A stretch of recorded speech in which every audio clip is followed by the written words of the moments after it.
Hello and welcome back to Soaring for His Glory Ministry YouTube channel.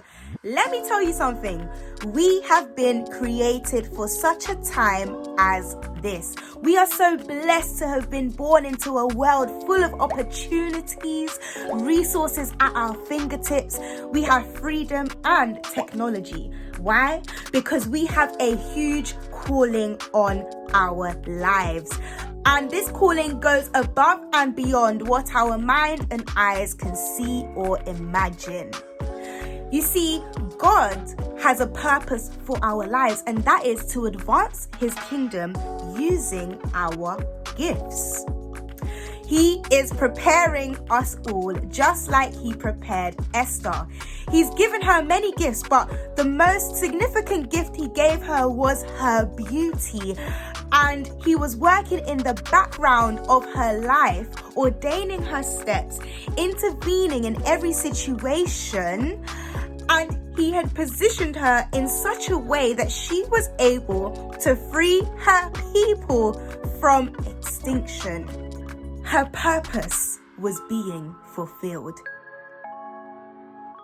You see, the Bible is filled with amazing stories. If you ever thought the Bible was boring, you better think again, all right? You see, these Hollywood script writers, they ain't got nothing on what the Bible has inside of it, all right? Read the Bible, it will blow your mind. It will have you on the edge of your seat, just like the story of Esther, okay? This story has so many mysteries, coincidences, plot twists that will have your mind blown, okay? So, let me give you a little synopsis of this story. So, Esther, when you're looking from the outside into her life, you will realize that she is an orphan, she is poor, she is also a Jew, and with these things, she may not have amounted to much in her life. Maybe she would have been married and had children, but that would have been it. But you see, God, He had serious plans for this woman's life, okay? Now, Esther was entered into this beauty pageant because the king at the time had got rid of his wife, Queen Vashti, because she had vexed him. The king loved the idea of lining up these beautiful women so he can select one to be his next queen. And Esther was the person selected out of these hundreds of women to be his queen, all right? He was in awe of her beauty, all right? Ladies, you are beautiful. Embrace your beauty because God has given that to you as a gift and a blessing, and He will use it for His purpose, all right? So embrace yourselves, ladies and gents, all right? God shall use that gift of yours. But let's go back. So Esther's now queen, but she's in the palace, and there are so many different rules in this palace. One of them being, you cannot enter the king's presence without an invitation. So, you're telling me that I can't go and see my husband without him asking me to? Those were the rules back in the day. I know, it's crazy, right? So, hold on to that. Because there's this man named Haman, and he is the president, who is second in command to the king, who the king respects very much, all right? But see, Haman, he had plotted to kill a Jewish man named Mordecai, who happened to be Esther's uncle. This was because Mordecai did not want to bow down to Haman. So Haman did not only want to kill Mordecai, but the entire Jewish population. All right, so when Mordecai got a word of this, he went to tell Esther, and they were scared out of their minds. They didn't know what to do, but what they did do was trust God, okay? Now, as this is happening, something extraordinary happens in the process. The night before Haman has set out to kill Mordecai, the king has a terrible time trying to fall asleep, and he asked one of his servants to read to him from the royal book. And what's inside this book is that Mordecai had done an amazing thing by saving the king's life back in the day, but Mordecai had not been celebrated for it. So you're telling me that he didn't even get a card, no flowers, no chocolate, no medal, no certificate, nothing back in the day? So the king was like, oh my days, we must celebrate this man. He saved my life. And so the next morning, he's so excited. And he is talking to his people in the palace and he's like, Haman, what do you think I should do for someone that I would like to honor? Now, you see, Haman was a little bit of a narcissist and he was thinking, oh my days, the king wants to honor me. The king wants to honor me. Oh my days. He was gassed, all right? He's so happy. And so he gives the king these elaborate ideas. He goes, let me tell you something, yeah, king. This is what you should do for that person that you want to honor, yeah?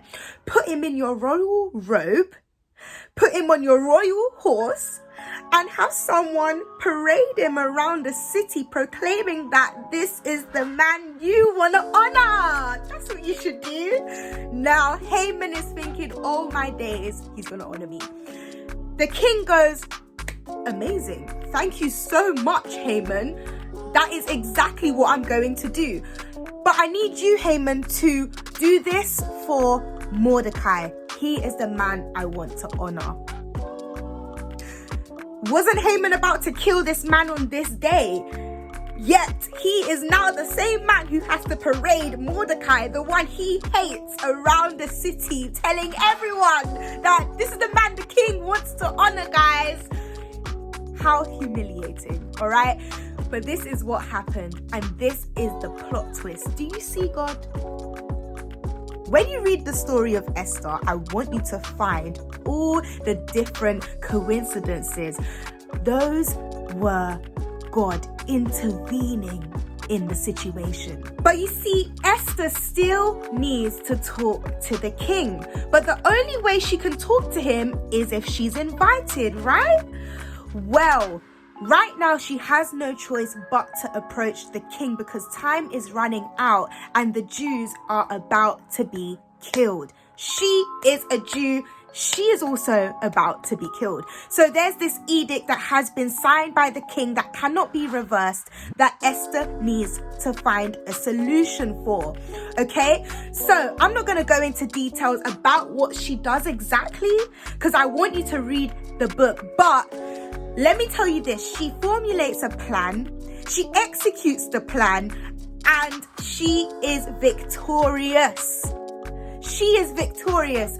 God had a plan for her life, a purpose for her life, and that purpose was to free the entire nation of Israel from extinction. And she did just that because God gave her the boldness, the courage that she needed to face the king head on and tell him, look, we're about to die. You need to help us, all right? So go and read the book of Esther. I've missed out a lot on purpose because I want you to find God in this story, all right? It's a beautiful story. We have a purpose for our lives.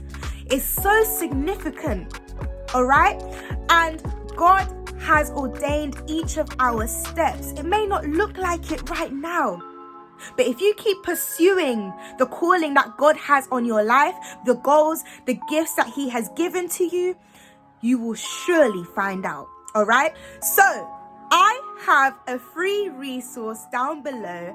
Click on that link to receive it. It's going to help you think about the gifts that you already have. Or if you don't really know your gifts, then that's okay. This is going to prompt you into thinking about what they could be. I would like you to just ponder on the gifts that you have been given, all right?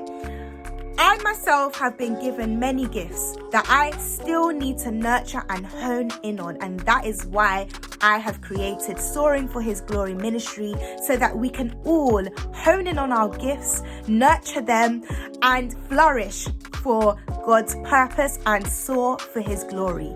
Okay, so if you have enjoyed this video, you already know what to do. All right, thank you for being here. It has been a blessing. It's a blessing to serve you. Have a wonderful week, and I will see you next week, Friday. Peace. Hello and